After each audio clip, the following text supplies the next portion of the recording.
Dedicated to Eastern and Southern Kentucky, this is WYMT Mountain News at 6. Almost all of Breathitt County and parts of surrounding counties are now considered in an extreme drought. Only a trace of rain has fallen in Jackson in more than a month. Some farmers in that area are struggling. WYMT's Lauren McCourt visited one who says this has led to some major problems. Even in his 80s, Forrest Bryant's love for farming continues to grow. I enjoy it, and I always have. But for the past month, hardship hit his farm. Tough period, but this makes it much worse. With Breathitt County in a dry spell for more than 30 days, local farmers like Forrest are struggling to keep their animals fed and hydrated. Cattle don't grow well. They don't do good in this. Nothing does. And when there's no rain, there's no fresh grass, which leads to them putting out hay a little earlier. Already are feeding hay, and usually in December or something before we have to start. Causing more problems than just extra labor. Probably hurt the pocketbook more than anything. Experiencing similar situations before, Forrest prepared this time around. The cattle got them in 4 or 5 different bunches, trying to save as much hay as we can. But unfortunately, this is a battle that cannot be won. Start feeding this early, it's take a toll on you. With creek beds dried out and green grass now brown, We could stand some. no amount of rain could fix the damages already done. In Breathitt County, Lauren McCourt, WYMT Mountain News. Now there is some good news. The National Weather Service in Jackson says we should see some beneficial rainfall beginning Sunday afternoon.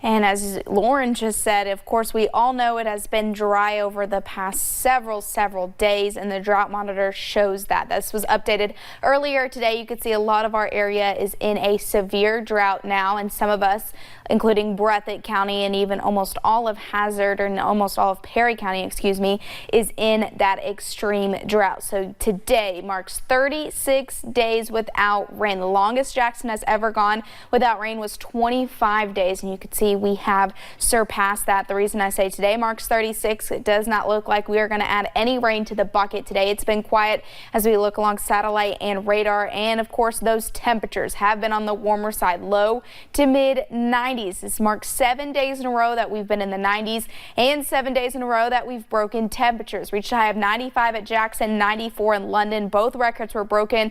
They were in about those mid to upper 80s. Those were set back in 2005. Cold front moves in tonight, though, brings us some cooler air, warming up as we head into the weekend. And yes, we are going to see some much needed rain Sunday into your Monday. We'll have that and more coming up in just a few short minutes. All right, Paige, thank you. We have a traffic alert we need to tell you about here in Perry County. Highway 451 is blocked on Town Mountain and Browns Fork. Perry County 911 says a tractor trailer has those lanes blocked. No word yet on when it will be clear. Police in Laurel County say they are seeing more cases of people under the influence of drugs walking right out into roadways. Deputies say one man was found doing that yesterday in broad daylight, and he had some interesting items with him. WYMT's Hannah Reynolds has more. Wednesday, calls flooded Laurel County Dispatch describing a man walking down U.S. Highway 25. Just walking down the road here. Next thing you know it, he was jumping out at the cars and threatening them and cussing at them. At the same time calling started flooding dispatch, police immediately responded. Their biggest concern, stopping a disaster before it happened. Because of the traffic volume there and the danger of either him being hurt or somebody swerving off the roadway and running into the ditch and them getting hurt. James Horton was found in the middle of the road. Police arrested him. At the time of arrest, we found 2 butcher knives, one in each pocket, and we also found a clown mask in a backpack that he had. We set up an interview to ask Horton about the knives and mask. He initially agreed to the interview, but when we got to the jail, he was released on bond. Police say they searched him more closely because of it, but believe ultimately the issue was drugs. It's just something very unusual. Police say Horton was charged with public intoxication for being under the influence of drugs. In Laurel County, Hannah Reynolds, WYMT Mountain News. Now, shortly after 4 this afternoon, police told us Horton was arrested again for a similar incident a few miles north of where he was found yesterday. He was arrested this time for disorderly conduct and is now back in the Laurel County Detention Center. A child pornography investigation landed one Bell County man behind bars. Kentucky State Police arrested this man, Jason Lee Laws, yesterday. Troopers say they found at least 20 images of child sexual exploitation on his electronic devices. He faces 20 counts of possession of matter portraying a sexual performance by a minor. He was taken to the Bell County Detention Center. We now know the name of a man hit and killed by a car in Floyd County last night. Kentucky State Police identified the victim as 67-year-old Jerry Hackworth of the Beaver community. We first told you last night at 11 about the crash that shut down the southbound lanes of US 23 near this store in Stanville for around 1 hour. There were no other injuries reported. Police in London say they need your help finding a hit-and-run driver. Police say this man hit a car in the Walmart parking lot before driving off. He was driving a black Chevrolet Spark. It happened around 10 o'clock this morning. The car also has 4 stickers on the back window. Anyone with information is asked to call the London Police Department at 606-878-7004. A retired state trooper and school safety director in Estill County is now in trouble with the law himself following a DUI arrest. Doug Cole was arrested Saturday night following a DUI stop, and what's worse, police say he had an open container in the car with him, then was hostile with police after his arrest. He was charged with DUI aggravating circumstances after blowing a .283. He walked up to the car. The male subject in the car identified himself as a retired state trooper. He then noticed, our officer then noticed an open bottle of vodka in the passenger seat. Cole spent one night at the Lincoln County Jail and was released on bond. He's due in Garrett District Court October 14th. An Eastern Kentucky coal company has filed for bankruptcy. Court documents show Pineville-based Rockhampton Energy filed for Chapter 11 bankruptcy earlier this week. It is not clear how many employees are affected, but one person told us they have not worked for weeks. A meeting of creditors is currently scheduled for November 7th in Corbin. Now to Knox County, where the sheriff's office is trying to figure out who would steal a septic cleaning truck. This truck was last seen in the Barberville area around 4 o'clock yesterday. It is white with red lettering on the doors. If you know where the truck is, you're asked to call the Knox County Sheriff's Department. The city of Hazard is removing another eyesore. Today, workers were seen cleaning up a property off Highway 15 heading into the city. This is part of a campaign to clean up Hazard. They are issuing notices to properties not up to code and even recently tore down a building. WYMT's Emily Bennett talked to city officials about their ongoing efforts.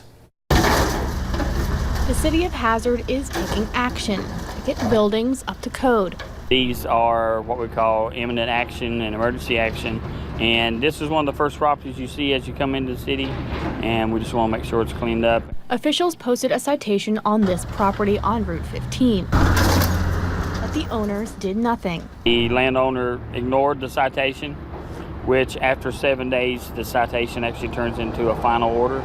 A crew of city workers arrived Thursday to clean up junk surrounding the buildings. There's probably right at 100 pieces of appliance here. I mean, refrigerators, ice chests, ovens, stuff that's not safe. Hazard is cracking down on properties that are not up to code. Some of these buildings have been under violation for years. If they can't or they don't get it cleaned up, as a city, we will come clean up this property, but you get a bill. It's not for free. It's not a free service. The city recently tore down a building on Memorial Drive. Like 401 Memorial was completely unsafe. It was a fire hazard, it was a structure hazard, and a hazard just to the community. Commissioner Susan Brotherton says she wants the city to look welcoming for new businesses. You have blighted property near you. It hurts your business. People don't want to come shop. They're scared of, abandoned looking areas. Send a message. The city is moving forward. In Hazard, Emily Bennett, WYMT Mountain News. Eversole says they plan to tear more buildings down soon. However, he does say some property owners are putting in the work to get their properties up to speed. A plane landing in Bluegrass Airport today in Lexington was carrying some extra special cargo. Ulysses Claude Steele applied for enlistment in the Navy 5 days before his 18th birthday. That was back in 1934. Steele served his country for several years and gave the ultimate sacrifice when he was killed in action during the attack on Pearl Harbor. Steele was one of many soldiers who remained lost and unidentified for decades. But today, his remains were flown to Lexington, greeted by family and friends. He'll be laid to rest in his hometown of Corbin. This means everything to the family, for him to finally be home and get to be buried in Corbin next to his family. So we can't begin to say how grateful we are to the Navy and to everyone that participated in identifying him so that he could come home. And we'll have much more from the procession going through Corbin probably about right now, coming up tonight at 11. His family is planning funeral services and his burial on October 5th at the Corinth Cemetery. A medical partnership that has led to a drop in ER visits and health care costs. WellCare joined with Kentucky Home Place to help those with diabetes and high blood pressure attend prevention and disease management courses. WellCare gave $15,000 in gas cards so members could afford to attend the classes. The study showed a 10% drop in trips to the ER, 23% drop in hospital admissions, and a 13% drop in health care costs. It's one thing to offer these courses, but if they don't have reliable transportation or can't afford to drive 20 miles to get to the classes, it's not going to be a worthwhile course. The classes also covered mental health, first aid, CPR, and other topics. And a cold front moves in tonight, bringing us some cooler air, more sunshine on the way as we head into the weekend, but widespread rain chances are back in the forecast as well. I'll have those details coming up in just a few short minutes. And a new brewery opens soon in downtown Pikeville. We'll take you there and introduce you to the people who want to bring new business to the area.